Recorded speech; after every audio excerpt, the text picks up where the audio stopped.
फॅमिलीसोबत कुठेतरी छान ठिकाणी जायचा विचार आला आणि लगेचच आईवडिलांना घेऊन मी आले India's first devotional theme park म्हणजे शिर्डीमधील साहित्य थीम पार्कला.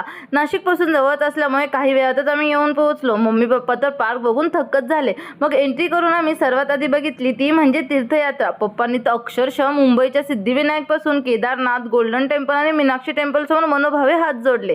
त्यानंतर लंका दहन हा 5D शो बघून साक्षात आपणच तिथं आहो असंच मम्मीला वाटलं. 1 तासाचा सबका मालिक एक बघून तर सर्वांचेच डोळे भरून आले होते. एवढं करून मग भूक लागली तर जेवण करायला लावलं व सर्वांच्या आवडीचं थाळी सर्वांनी ऑर्डर करून मनसोक्त आनंद घेतला. मग परत गेलो आणि कालियामर्दन हा 5D शो बघितला, ज्यात बाळकृष्णाच्या लीला व कालियामर्दनचा जवळून अनुभव घेतला. आणि मग द्वारकामाईमध्ये रोबोटिक साईबाबा बघून खूप छान वाटलं. तसेच इथे साईबाबाच्या मूर्तीजवळ आम्ही फॅमिली पिक काढला. साईबाबाचा सर्वात मोठा मोझॅक बघितला.